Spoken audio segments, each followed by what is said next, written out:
केंद्र सरकार ने मौलाना आज़ाद फेलोशिप जो कि अल्पसंख्यक समुदाय से आ रहे स्टूडेंट्स को यानी कि छात्रों को मिलती थी वो अब नहीं मिलेगी। मौलाना आज़ाद जो फेलोशिप है वो 5 साल की एक फेलोशिप थी जिसे केंद्र सरकार देती थी।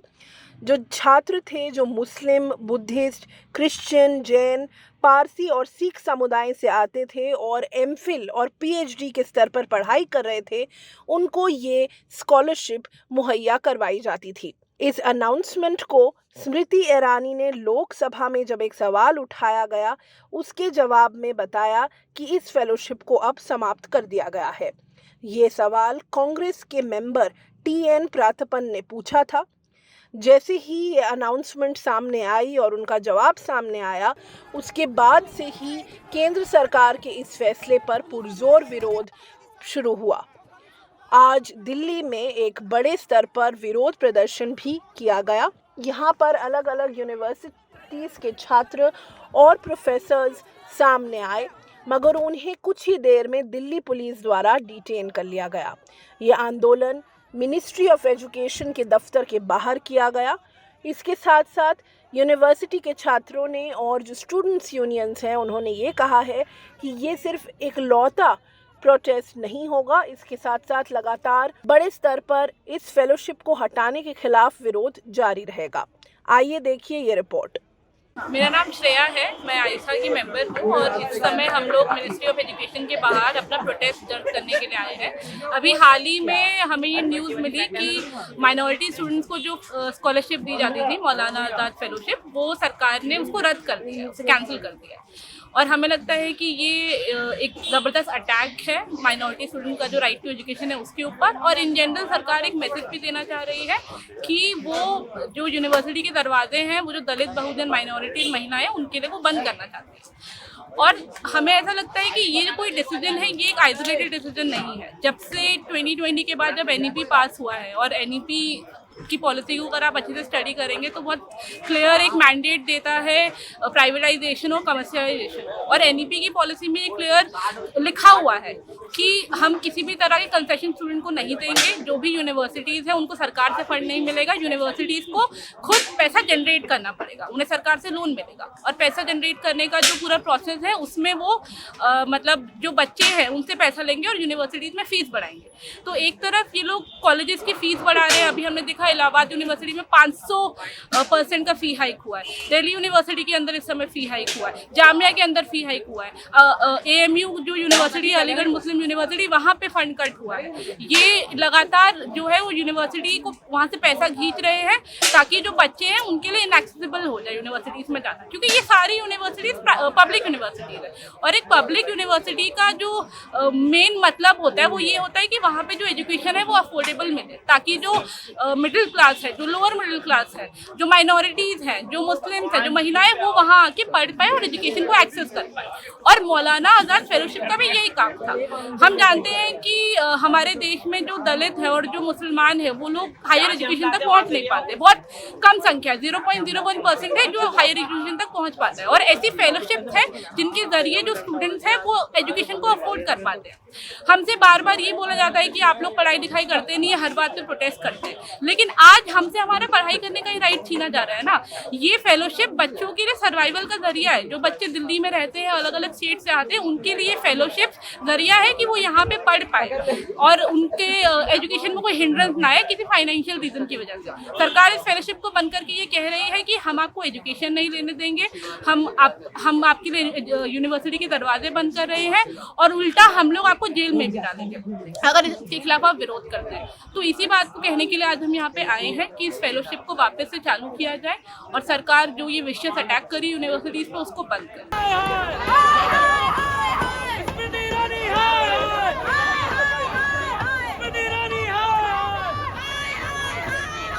So I think अभी नहीं, हमेशा से this scholarship has been a very big support system for a lot of students.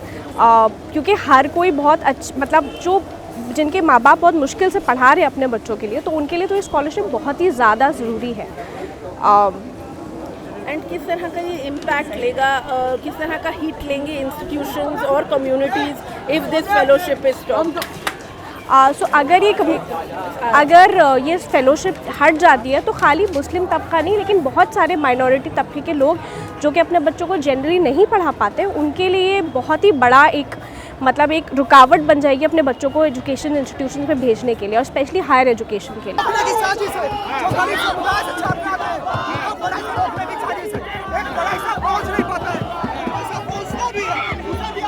आज का जो प्रोटेस्ट है उसके साथ साथ ये पूरा जो रेजिस्टेंस है कि फेलोशिप को बंद नहीं करना चाहिए, वो कितना ज़्यादा बड़ा है फ़िलहाल, और स्टूडेंट्स क्या कह रहे हैं? आप लोग जो हैं छात्र पढ़ते हैं, छात्र संगठनों से जुड़े हुए हैं, तो कितना ज़रूरी है ये फेलोशिप? ये फेलोशिप, पहली बात तो ये बात समझने की ज़रूरत है हमको कि कौन पढ़ने आ पा रहा है उच्च स्तर तक, एमफिल तक, पीएचडी तक। खैर वो बात अलग है कि एमफिल भी अब स्क्रैप हो चुकी है, तो कौन उच्च शिक्षा तक पहुंच पा रहा है? वो पहले ही जो अल्पसंख्यक समुदाय हैं उनकी बहुत छोटा तबका उस स्तर तक पहुंच पाता है। और उसके बाद ये सरकार पहले ही नई शिक्षा नीति और अलग अलग माध्यमों से स्कॉलरशिप्स हटाकर उनको शिक्षा से बाहर धकेलने के प्रयास करती आ रही है। और अब ये जो फेलोशिप हटाने का ये नया प्रपंच करा है हमारी माइनॉरिटी की जो मिनिस्टर हैं स्मृति ईरानी ने, इससे हमें ये पता चलता है कि जो लोग पहुंच भी पा रहे हैं, उच्च शिक्षा तक पहुंच पा रहे हैं, उनको बाहर धकेल कर, उनके पर काट कर उनको शिक्षा से बाहर निकालने का ये एक पूरा बहुत ही व्यवस्थित तरीके से सुनियोजित एक कदम बढ़ाया गया है सरकार द्वारा। Yeah, you know, actually I taught in Delhi University and for 40 years and have now retired. But I am part of this organization called the All India Forum for the Right to Education. This is a group which we formed across the country. We are in 22 states and we have about 70 organizations who are members of our forum. And we look at education policy. Because we have seen from 2009, when the first draft of the right to, the compulsory education up to age 14 came, we saw that there is a shift in what is happening in education. And the policy itself is at fault. The point is not that they are not implementing it. In fact, right now they are implementing it very, very rapidly. And this scholarships issue is linked to that. You know, you are looking at the higher education scholarships for minorities. And please remember, this is for minorities. It's not for a particular minority. But this you have to link with what is being done at the school level. The government has stopped the scholarships, the pre-metric scholarships, which were given from class 1 to class 8 for students from SC, ST, OBC minorities. Because without that scholarship, they could not get access to the right to education, which is a fundamental right now. And it is, the state is obliged to provide that opportunity. But since this section, the SC, ST, OBC minorities, belong invariably to the poorest and most deprived sections of our society, if they are not given that fellowship, the pre-metric fellowship, they will immediately be pushed into labor, child labor. And then the government will have the opportunity to implement a policy that they're implementing with a vengeance now, which is the merger closure policy of government schools. What they're doing is they're saying there are less than 20 children in this school, so we merge it with another school. And what are you doing if you stop giving the scholarship? Many of the children will be forced to drop out. Similarly, once they drop out and you merge the school with another school, you see, children from this family background do not have either school buses or parents to drop them to school. They can only attend neighborhood schools. So if you merge and close neighborhood schools, then you are actually preventing them from access to their fundamental right to education.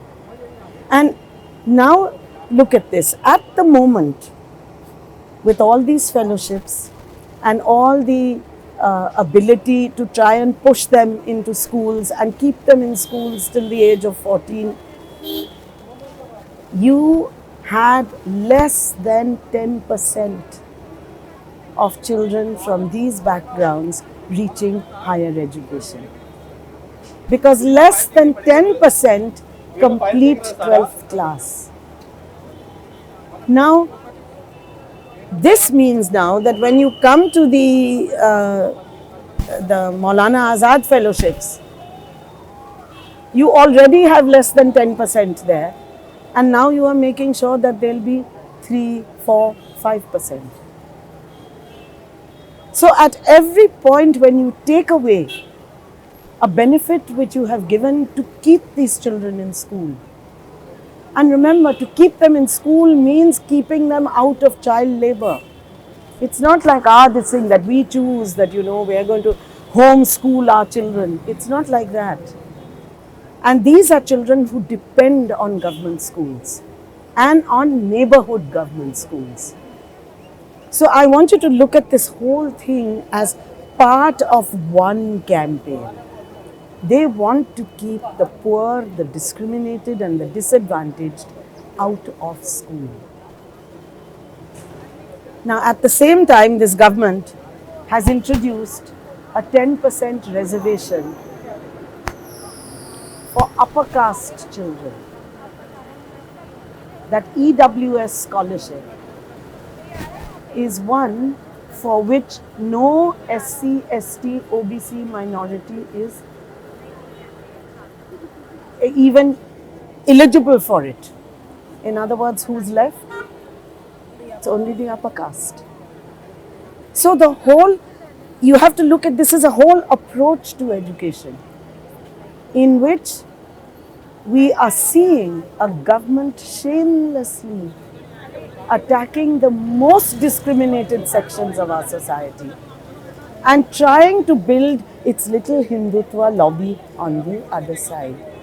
That is why the All India Forum has given a call all over India to observe from 25th December, which is the Manusmriti Dahan Divas, the day when Ambedkar and his followers burnt the Manusmriti.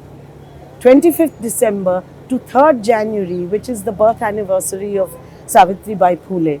We have asked them all over the country to protest and organize decentralized protest demonstrations and activities and seminars and conferences on this issue.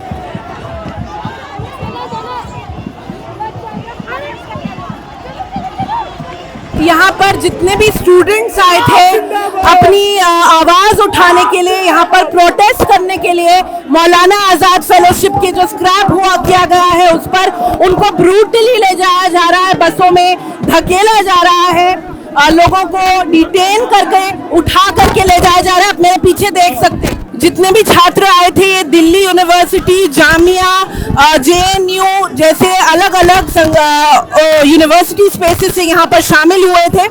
उसके साथ साथ teachers, academic forum से भी लगातार इस fellowship को जो रद्द करने की प्रक्रिया को शुरू करने का अनाउंसमेंट आया है उस पर विरोध जारी किया है लोगों ने। और फिलहाल बस में सबको भर करके ले जाया जा रहा है। डिटेंशन के ऑर्डर सबको दिए गए थे, उसके बावजूद यहाँ पर स्टूडेंट्स बड़ी संख्या में मौजूद हुए थे, पहुँचे थे। एक ये भी बात थी कि लगातार जो लोग भी यहाँ पहुँचने की कोशिश कर रहे थे उन्हें मालूम भी था कि शायद उन्हें डिटेन किया जा सकता है, उसके बावजूद यहाँ पर आप देख सकते हैं कि उन्हें ब्रूटली उठाकर बसों में भरा जा रहा है, पटका जा रहा है।